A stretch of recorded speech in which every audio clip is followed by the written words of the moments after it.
opportunity. For those who don't know, I'm Tom Wren, the interim dean of the Jepson School. Today we have an opportunity to hear from and interact with a person who has been a prominent leader in American politics and society for decades, really. Edwin Meese III has a BA from Yale, a law degree from Berkeley. He's been active in public service throughout a long and productive career. To mention just a few of the positions of public responsibility he has had, he's been a local prosecutor in California. He served as chief of staff to then Governor Reagan in California. He was counselor to President Reagan, chairman of the Domestic Policy Council, a member of the National Security Council. In 1985, he was named as the nation's 75th Attorney General. Perhaps most important, he's also the father of a UR graduate. We at the Jepson School are privileged that Mr. Meese has agreed to co-teach a course this term with Professor Gary McDowell. It's entitled Ronald Reagan and the Rise of Conservative Leadership. We also have the privilege today of having one of the guest speakers for the first session. Besides Mr. Meese, we have Stephen Hayward, who is the author of The Age of Reagan, Volume 1, The Fall of the Old Liberal Order, 1964 to 1980. So he will be joining that class this afternoon as well. Today, however, Mr. Meese is going to share with us some observations on a different public role that he has recently undertaken. He served as a member of the bipartisan Iraq study group. He has recently published his findings to much discussion.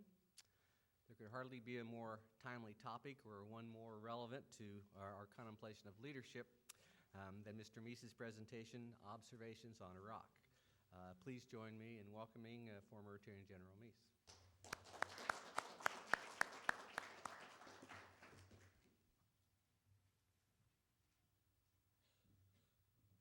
Well, thank you, Dean. I appreciate this opportunity to be here. I must say that when my daughter graduated in June of 1989, I thought that would be my last connection with the University of Richmond. But as they say, that old line about my daughter and my money went to the University of Richmond. But it's good to be back here again, and particularly to have the opportunity to co-teach with Gary McDowell. Gary and I have known each other a long time. We served together in the Department of Justice. I was privileged to be part of his team on a visiting basis in the University of London when he was the director of the Institute for United States Studies there. And he's a great scholar and a good friend, so it's great to be back here with him, as well as to have this opportunity to talk about the Reagan presidency. But today, at Gary and the Dean's request, I'm happy to talk about the Iraq Study Group a little and some observations about Iraq, and I'll talk informally for a few minutes and then open it up to questions. And I certainly hope that I find that's usually the most productive part of any session like this, when we turn it into a dialogue instead of a monologue.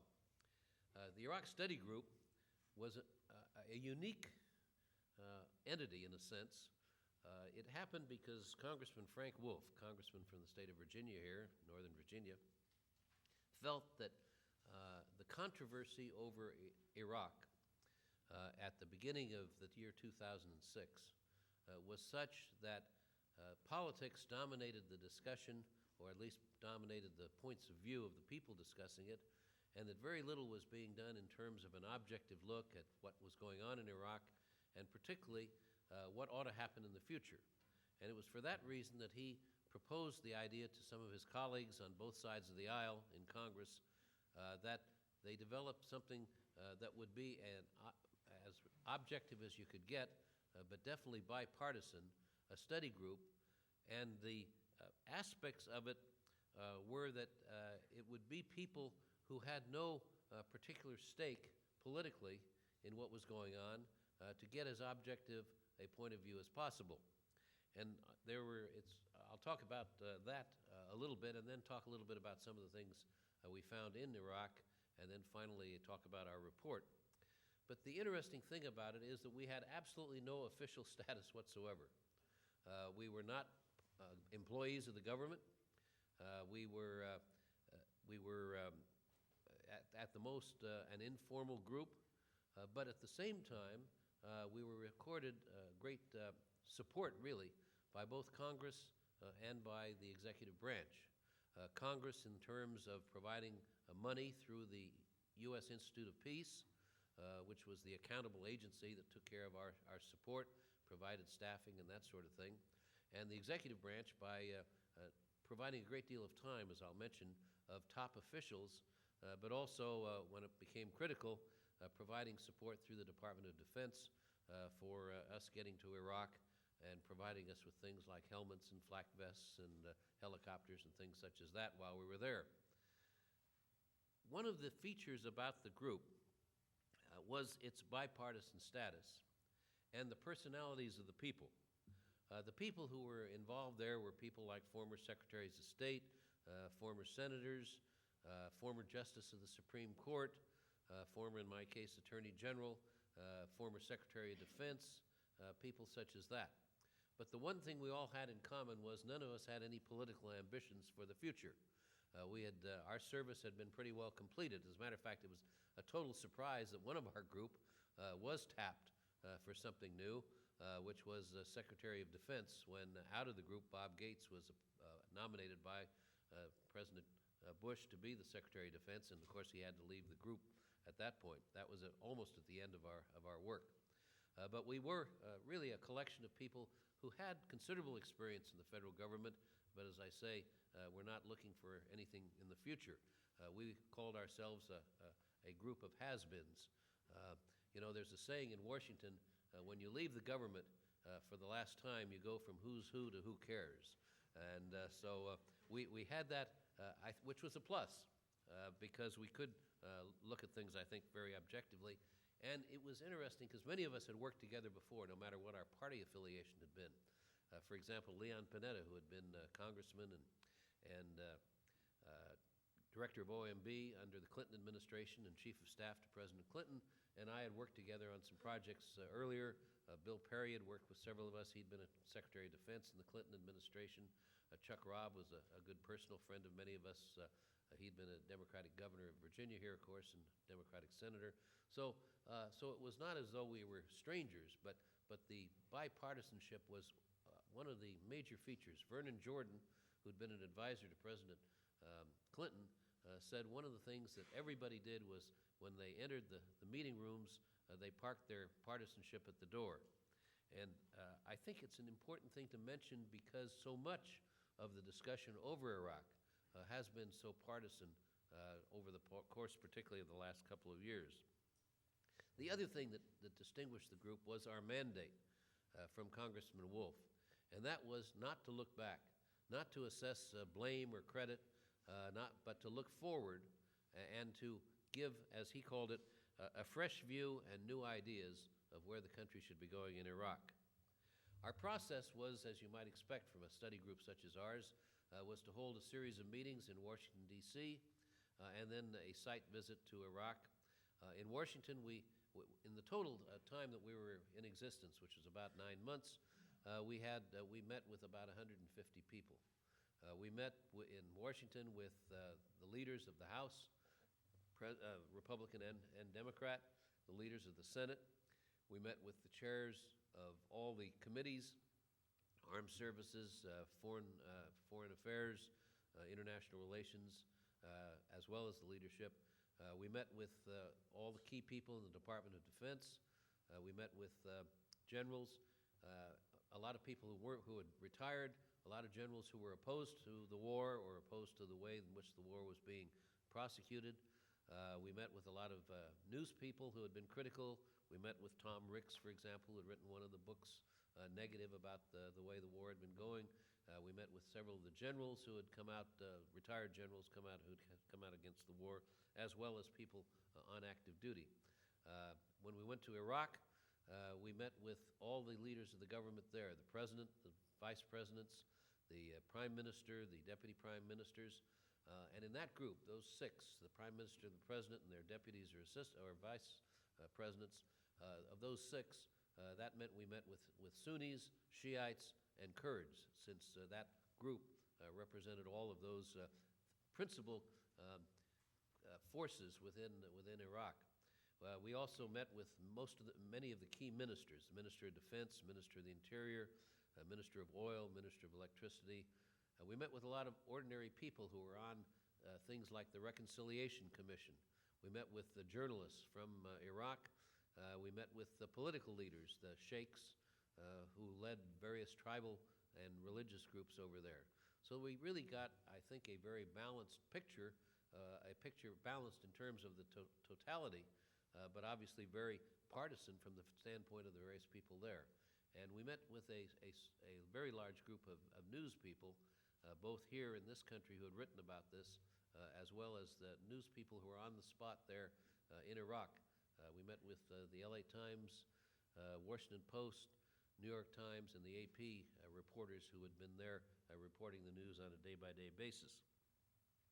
So with that, we were able to come up, we thought, with some pretty interesting findings and also with a series of recommendations. In terms of the findings, I'd like to spend just a few minutes talking about Iraq itself. When the coalition forces were successful in a almost historically easy military campaign from the initial operation in Iraq through the time that Saddam Hussein was essentially toppled from his position in government. In a way, he was literally toppled, if you remember seeing his statue come down as they pulled it down.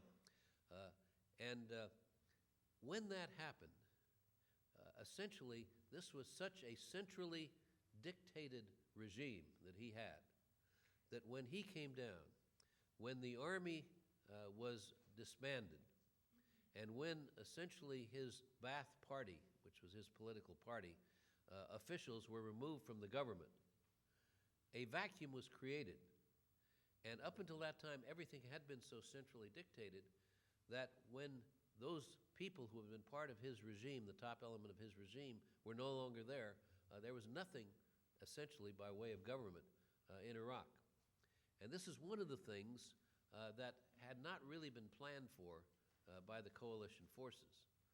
But what has happened since is they've gone through, in the course of the 3 or 3+ years since, they've gone through a variety of things, including writing for the first time a constitution, holding elections, which having elections where you had contending parties was a whole new thing. Unlike the 99% vote that was under Saddam, you had now contending parties, and so you had several things that were problematical towards getting a government that would actually work. And so the factors that are involved, one factor, of course, was just the matter of competence, finding people who had even a modicum of political experience, and for those who did take the top jobs, whether it's president or prime minister or the other principal ministers, it's really on-the-job training.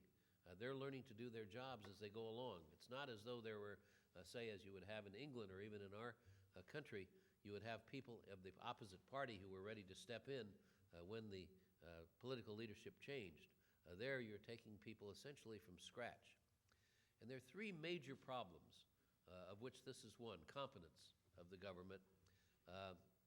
Actually four that I'll mention. One is competence of the government, how they're just knowing how to do their jobs.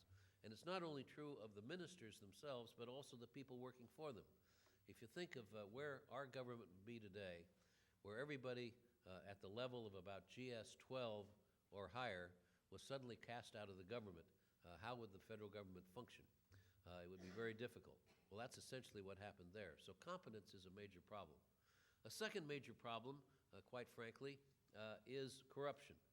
There is a great deal of corruption within Iraq, people taking advantage of the situation for their own personal gain. In some ways, people had to operate with black markets and in other clandestine means during the Saddam Hussein regime, and therefore that's been carried over by people, some of whom are, as I say, are using this for their own purposes.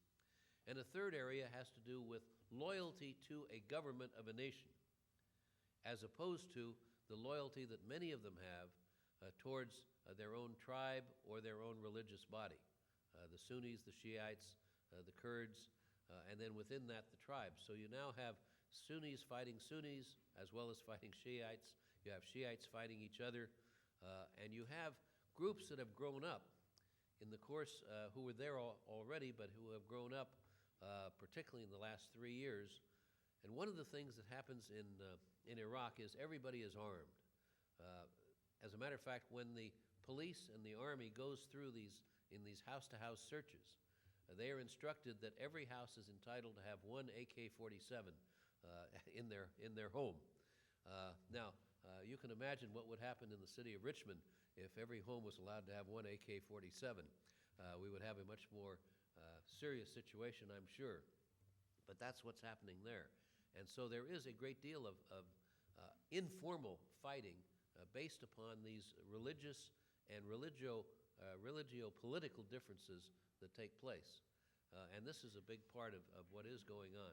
And then because the government has not been particularly competent, certainly the police have been very ineffective. And that, again, goes back to the Saddam Hussein days, because when he was there, the police were essentially a bunch of thugs working for the dictatorship. And their decisions were made more on a political basis of whether a person was an enemy of the state, an enemy of Saddam Hussein, or whether they were not. They didn't go out and patrol like we have police in our country or in Britain or Germany or any other Western country. They stayed in the police stations. When someone came in with an accusation, they first viewed it to see whether it had any political significance, if this person was politically connected. If they were, then they'd go out and find the culprit, bring him back into the station, get a confession from him, usually by what we would call extreme measures, and then toss him in jail.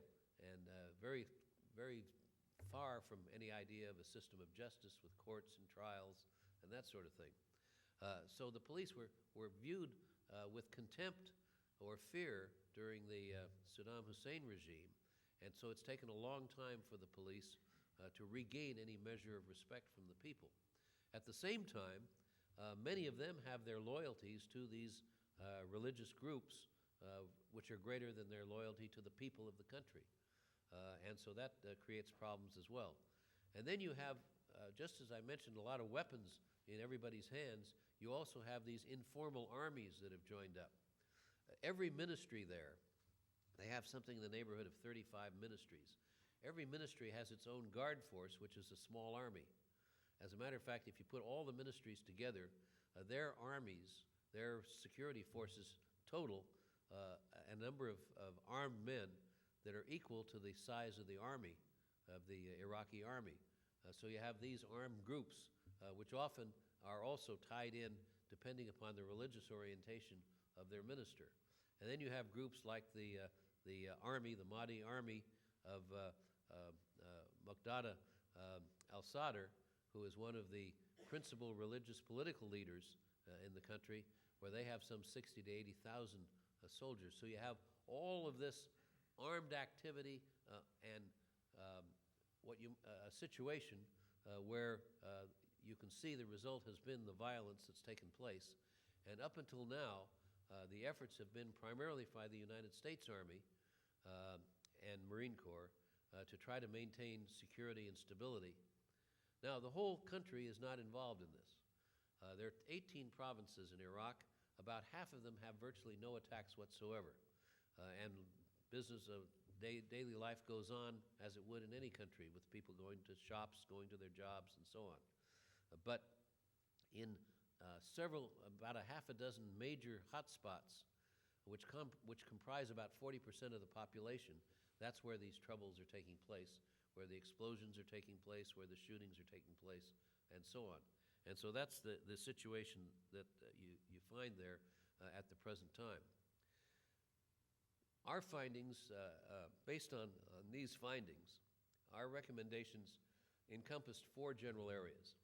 The first was security, because without maintaining security in these hotspots, and one of them, of course, is Baghdad. Baghdad is the capital city. Iraq as a whole has about 26 million people. In other words, a country that's slightly smaller than the state of California. But it has, of those 26 million people, about a quarter of them live in Baghdad. And so that's been, and it's also the symbol of whether or not there's stability and security in the country, because it is the capital, and of course gets all the attention that you've seen in the press and on television. So, part of this issue is to how do you handle those parts of the country where you have these problems. And so, in terms of security, our major recommendation was, and by the way, our objectives were that we set out were the same as President Bush's, and our formal national objectives, and that is to leave Iraq as a country that could defend itself, govern itself, and sustain itself. In other words, our national strategy is to get out of Iraq as soon as we can leave behind a democratic government that can achieve those three things. And so what we had in mind, our main recommendation, was that the United States accelerate and intensify the training of the Iraqi security forces. The Army, which numbers about 135,000 people, the police forces, which is about the same number, slightly more, and to have them in a position where they can take over the responsibility of securing the country and maintaining stability. And so that would involve the United States sending more people temporarily over there, particularly in terms of trainers. Because one of the things that has made the Iraqi army successful has been when American trainers are embedded in the Iraq army units. And we recommended they be embedded all the way down to company level, so that every group of about 100 Iraqi soldiers would have 2 or 3 Americans there. The Americans would be there primarily to do that training mission that I talked about as being so necessary, train these new soldiers, train the new officers, be there as advisors to the new leaders in the various branches and elements of the military, as well as to be role models for the soldiers, and also, quite frankly, to monitor what was going on. Because we have found already, where we have tried this, that the Iraqi army, as a matter of professionalism, wants to do a good job to impress their American trainers. And so the Americans being embedded is a very important job.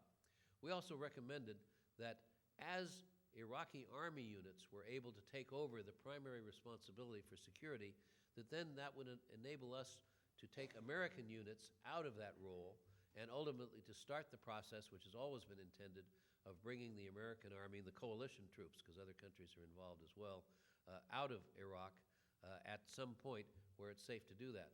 But we also recommended and recognized the fact that American forces and coalition forces will be there for a long time to come, because there is, even as the Iraqi army takes over this function of stability and security, we have to have our forces, the coalition forces there, to provide, obviously, the embedded trainers, to provide logistical and communications, transportation, intelligence, that kind of support, as they're building up those capabilities, which take many years to do. Prime Minister al-Maliki said recently that they need much better equipment, and that's part of the logistical support. We also recognize the fact that we would need to keep our special forces troops over there, particularly to deal with al-Qaeda and the terrorist organizations that have come in from outside the country, as well as to provide ready reaction forces and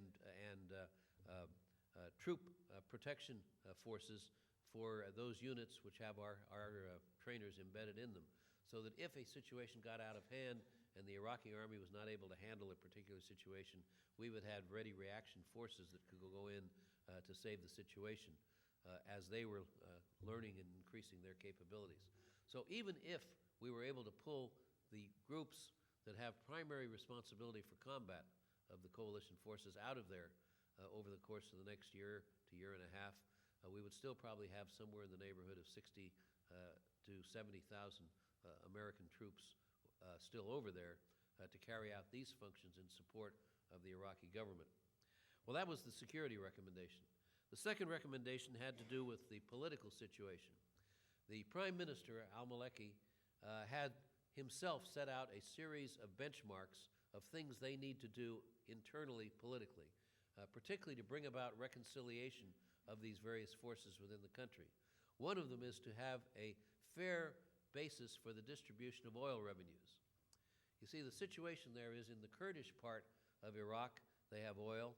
In the southern part, the Shiite part, they have oil. But the Sunnis, which had been Saddam Hussein's party, or religious background, they have no oil in the areas that they control. And so in order to have these groups all working together and all respecting each other, it's absolutely critical to have a distribution statute which provides some bit of equality or fairness in the distribution of oil receipts over the country as a whole. There are other things, such as allowing some of the Ba'ath Party members who were discharged, but who really joined the party only because that was necessary to get their job, but who were not really part of Saddam Hussein's regime, to get their jobs back. Sort of an amnesty program for those who could demonstrate that they really were not part of the worst aspects of what had gone on previously. There are other things like that, constitutional revisions so that all parts of the country are being treated equally. These kinds of things that only the government can do, and to which the Prime Minister is committed and has set out the milestones for doing that. The third thing is reconstruction. One of the great irritants to many of the citizens in Iraq is that they don't have, on a consistent basis, things like electricity, water supply, sewage disposal, sanitation, trash pickup, and those things, as well as to rebuild, particularly in the large cities, the various facilities that they need. A lot of rebuilding has gone on in the more rural areas where they haven't had the security problems, but once security is established in the cities, to get on with the reconstruction, and for the reconstruction to be done primarily by Iraqi people themselves, so that there'll be employment and jobs, particularly for young males between the ages of 18 and 30, so that they don't have to join one of these private armies in order to survive. And so and particularly to get more experts over there as part of the reconstruction, both to train people in the government as well as to provide technical assistance for the rebuilding of the country. And the fourth thing that we recommended was an international effort. There is a real a stake that the other countries around there, whether it be Saudi Arabia, the Gulf states, have in an Iraq that is stable and secure. Because if you have an all-out civil war, which is a possibility if that stability is not attained, then what you're going to have is refugees pouring into Jordan and pouring into other countries, which will tend to destabilize them. You will have an impact on the economy of the other countries, and so on.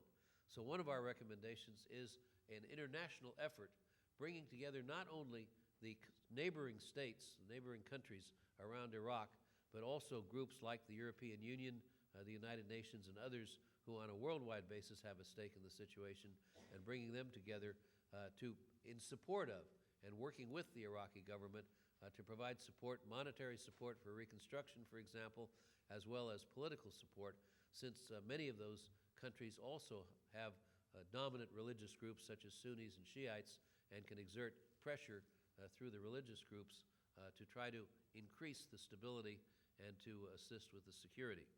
Well, those were the recommendations that we had. We didn't realize that Hillary Clinton would herself become one of our ads. But in this week's Weekly Standard, there's a picture of Hillary Clinton, and she's reading a copy of the Iraq Study Group report. So that went out to a lot of people. We were surprised that a conservative newspaper with a liberal member of the Senate would be advertising our report. But it's interesting to note that most of our report was incorporated by the President in the strategy that he announced last week. And so I would say his new strategy is either actually implementing recommendations that we made or is consistent with recommendations that we made, except in one area. We thought it would be worthwhile for the United States to start some sort of communication and dialogue with Iran and with Syria, both of whom are now problem countries because they are feeding, in the case of Syria, the Sunnis, in the case of Iran, the Shiites, and that they are, as you saw recently, I think 4 or 5 Shiite or Iranian officials were arrested for activities in support of the terrorist activities just within the last week. A lot of people there's a lot of disagreement that how can we talk with Iran and with Syria at a time when they're engaged in this kind of behavior? Well, our group, with Republicans and Democrats, the 10 of us, were motivated by the recent history of what happened during the Cold War. And at the same time that we were supplying stingers to the freedom fighters in Afghanistan to shoot down Soviet helicopters, and at the same time that the Soviets were providing the guns and the ammunition for Cubans to shoot at our troops in Grenada, that at the same time Ronald Reagan believed it necessary to maintain a line of communication with Brezhnev and then Andropov and then Chernenko and then Gorbachev, and that we got something out of talking even with our enemies in that situation. We had the opportunity then to perhaps be able to persuade them that it was to their advantage to cease the support of the terrorists and to cease support of the dissident elements in Iraq, and that there would be benefits for them, but at the very least that we would have a means of communicating when at some future time the governments in those countries changed or the attitudes changed, so that we had built up that kind of a basis for talking, as Ronald Reagan was able to do with the Soviet Union. But that's one which their reasonable people differ, and that was the one area where the White House did not accept our recommendations. But for the most part, the rest were accepted. With that, let me open it up to questions and comments, and I'd be glad to respond to anything that you have on your mind on this topic.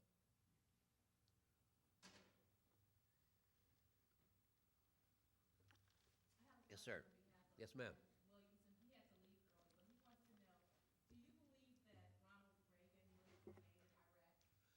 Do I believe that Ronald Reagan would have gone into Iraq? The answer is you can't be absolutely sure because the conditions change, but I believe that if he had the information that President Bush had, he probably would have, yes. And the reason is that the only reason that really justified going into Iraq was the widespread understanding of all the intelligence agencies of the European country as well as our own that, in fact, Saddam Hussein did have weapons of mass destruction. And that was the basis for going in. And I think if Ronald Reagan was in that position, he would have felt it necessary to go in to keep them from having those weapons of mass destruction, and therefore using them either to attack friendly countries in the Middle East, excuse me, such as Israel, or countries even in Europe. And it was that, in retrospect, it's easy to say, well, that was a tremendous intelligence failure. It was. But the interesting thing was it was not just the United States. It was universal among all of the Western intelligence agencies. I think that the one thing that Ronald Reagan probably would have done differently is I think there would have been more planning for what to do after the military phase of the operation. And it was Ronald Reagan was a great student of history. And he had read a lot of history, and he would have read what we did after World War II, which was probably one of the most successful occupations of Germany and Austria and other countries in Europe that we've seen in history. And I think he would have probably been better prepared for that phase, which is primarily where we got off to a bad start right after the successful military operation. Yes, yes, sir.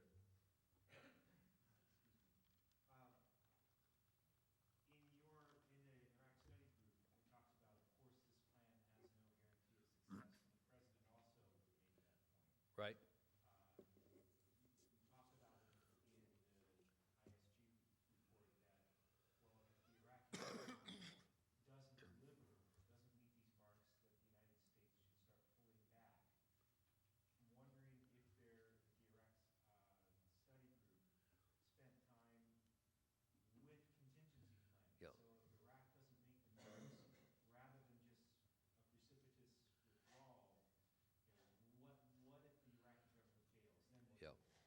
Well, we put that in our report primarily as an incentive for the Iraqi government to go forward, but we left it fairly vague so that we did not commit ourselves, because that depends so much on the conditions and the situation.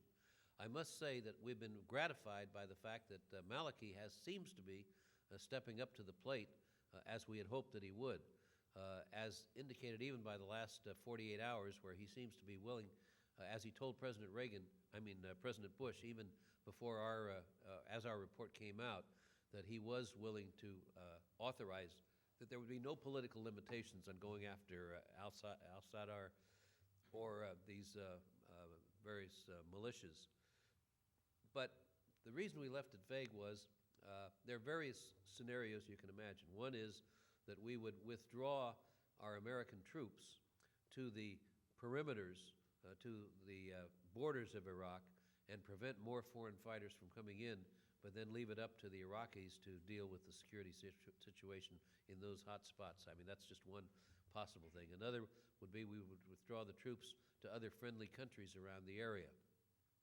But I think that it is our hope that in fact, this government will step up to the plate and do the things that are necessary, and so far that seems to be the case.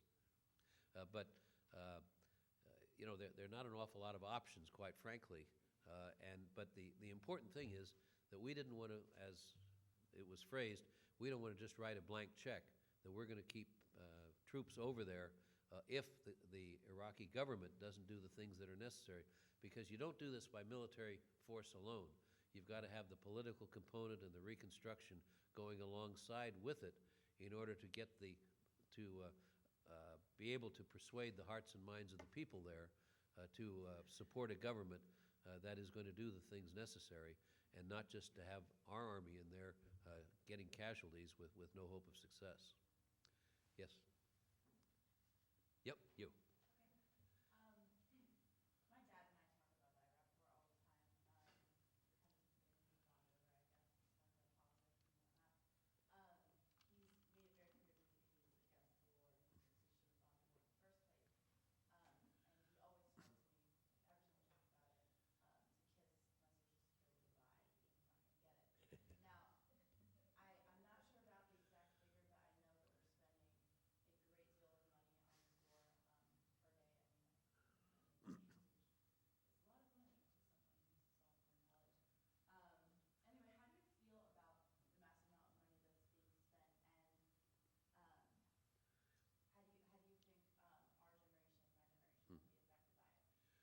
Well, the amount of money that we're spending, while it's a considerable amount of money, is very small in comparison to the Social Security problem, and really not enough to really affect the Social Security problem one way or another. That's a totally different issue, quite frankly, and whether or not you will get your Social Security when you get to be my age will depend entirely on our ability to correct that issue, quite apart from the war. But in terms of the cost of the war, I think it's one of the necessary things we have to do, and is it the kind of cost which the federal government particularly has the responsibility for doing, which is to protect the national security of the country. And there is no question that if we are not successful in Iraq, once having gone in for good reason, even though it turned out to be based on faulty information. But once having gone in, we have to finish the job and leave behind an Iraq that is not going to be a festering place for terrorists, because there is the global war against terrorists is going to continue even after the Iraq situation and Afghanistan are stabilized, because there are these Islamo-fascists, as they're called, or that around the world that are going to keep this going. Ideally, we will continue to work with other countries as we are now to roll up these terrorist cells and so on. But it's absolutely critical that we not leave a major training ground and a major rallying point for terrorism as we would have in Iraq if we didn't continue there. Yes? Follow-up? Sure.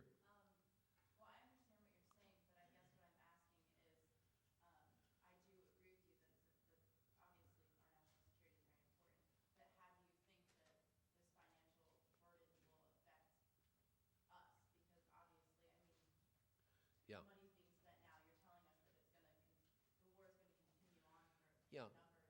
Yeah, well, not the war. I would say but the necessity of reconstruction and so on.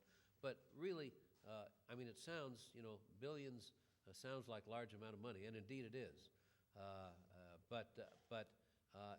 It is not going to be such a burden that it's going to have much effect on future generations in terms of what it does say to things like Social Security. As I say, that has to be corrected in a totally different way in order to solve that problem. And the costs are being borne by current revenues to a great extent. The deficit actually is decreasing even at the time we're putting this money into the war rather than increasing. So I think from strictly a fiscal standpoint, that's somewhat hopeful. Yes?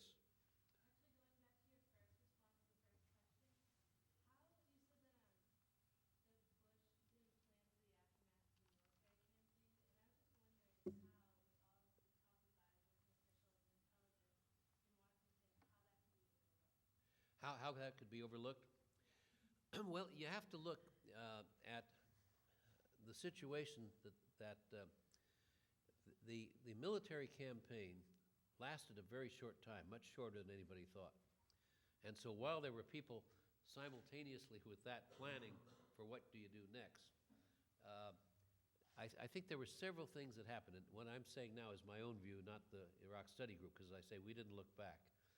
We only look forward. But my own view is that a couple of things happened. One is, I think that the military leaders thought that when they toppled Saddam Hussein, there would be people in the country who could take over, and they would be greeted as liberators.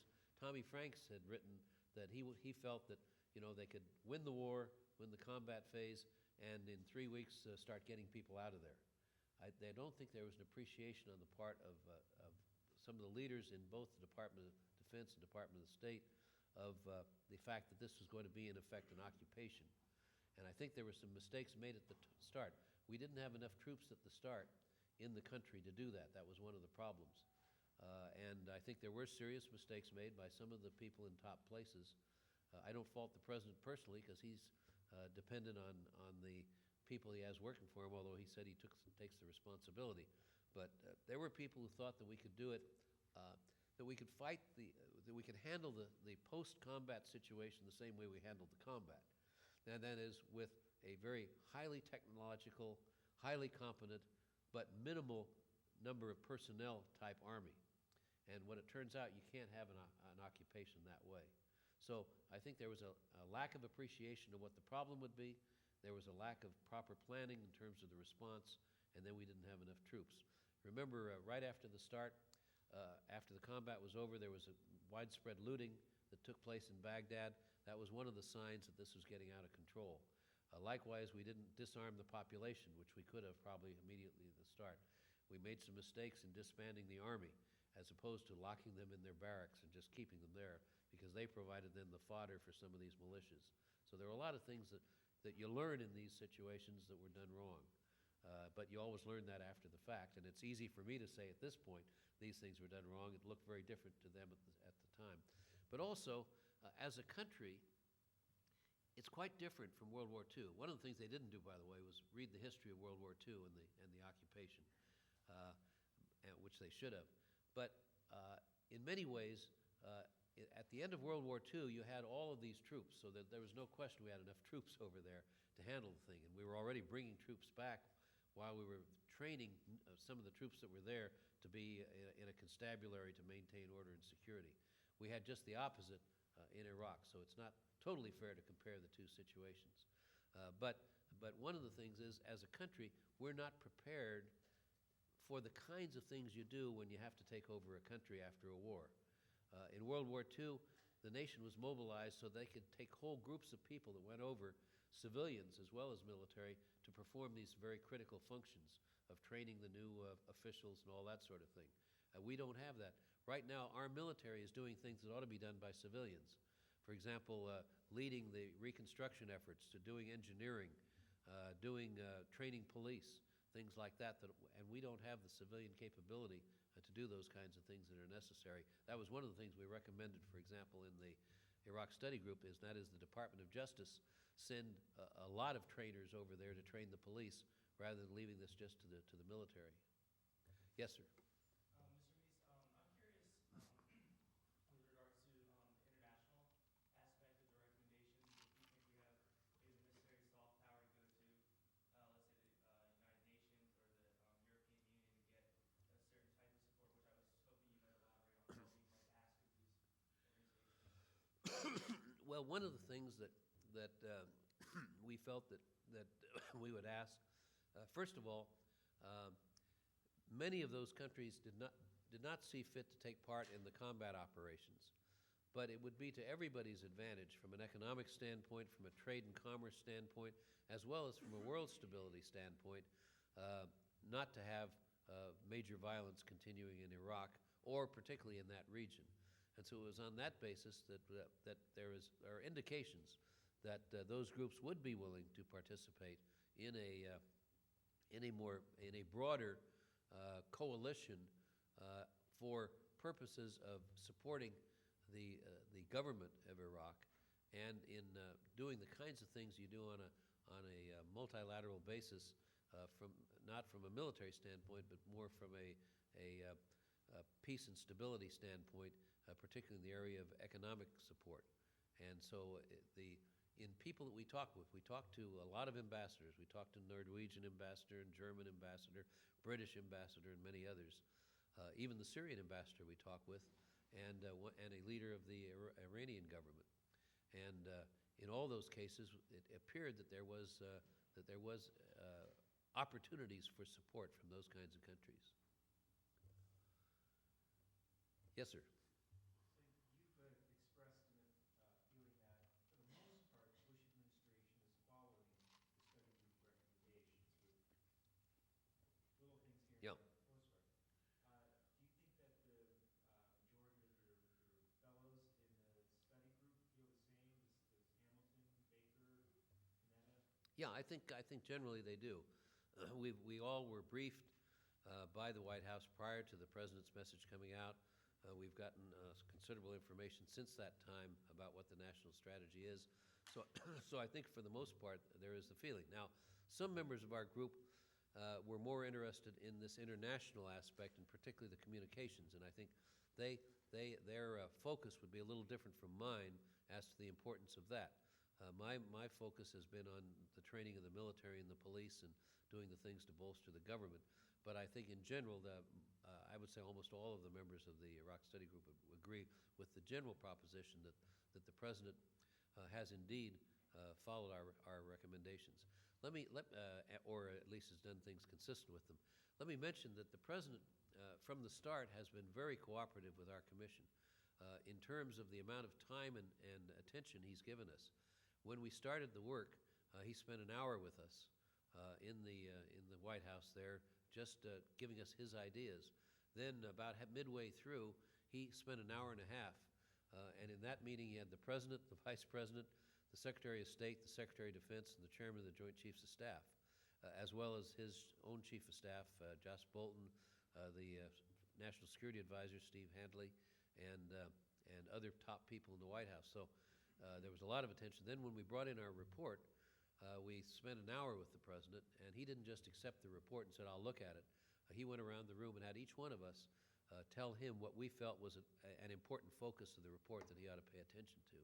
So there was no doubt in my mind that he was serious about it. And then I happened to see him at a social event at the White House a few nights later, and he made a point of it, thanking me as an individual for the service. So I think there's a genuine acceptance of much of the report, contrary to what the news media has tried to say, that the report was snubbed and all that sort of thing.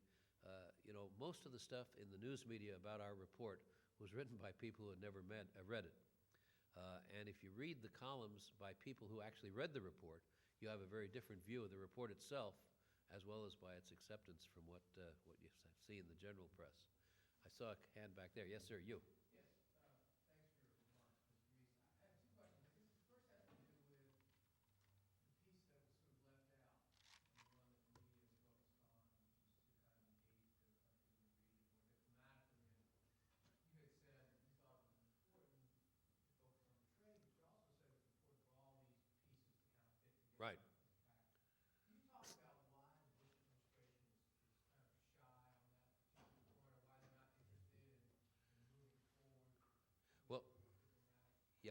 They are moving forward on the diplomatic area. They have indicated that they do want to bring the neighboring countries. The main disagreement, as I mentioned, was including Iran and Syria in that group. But they have definitely agreed to, and part of their strategy is to bring the other neighboring countries together. They haven't gone as far as we recommended in terms of bringing in the UN and the European Union, although I believe that is contemplated by them as a possibility down the road someplace. But it was more a matter of emphasis, I think, and of course the attention has all been given to the additional troops, the surge in troops for Baghdad. But the other parts of it, that other part of it, to increase international cooperation, was a part of their overall strategy, just not in terms of dealing with Iran and Syria as we recommended. So you didn't buy your logic, the same logic that you used in the case of the Soviet Union? They just didn't buy that argument that sometimes you have to negotiate with your enemies, or, I mean... Yeah, I think that... It seems as though the supply of support for at least some of the resurgence of terrorists within the country are coming from those countries. Yeah. At least that's what it looks like. I think there is a feeling, which is a reasonable position, that when you have guys like Ahmadinejad and people like that, you're just not going to get to first base with them, so why dignify them by even asking? Our view was a little bit different. It was, well, we ought to challenge them to be part of the solution, and if not, then we're exposing them to the rest of the world that they are, in fact, part of the problem. And in terms of Syria particularly, there's a real feeling by Jim Baker particularly, because he is the one that brought Syria into the Gulf War #1, when they were on the side of the coalition. First time in history, I believe, that we actually got Arab countries to go against an Arab neighbor, in the case of Saddam Hussein. And he really felt, on the basis of his experience and our discussions with the Syrian ambassador, that we could perhaps flip Syria and Bashar Assad there and really change their dealings. The White House, on the other hand, says, well, as long as they're supplying terrorists, how can we deal with them? So it's really very reasonable positions on both sides. Okay, I think so. But all right. I want to thank Mr. Meese for a wonderful presentation and interchange. This is one that shows one of the privileges of being part of the Jepson School, to have this kind of individual come and share with us these important insights. We have a small token of our appreciation for you, sir. Thank you very so much. thank you very much.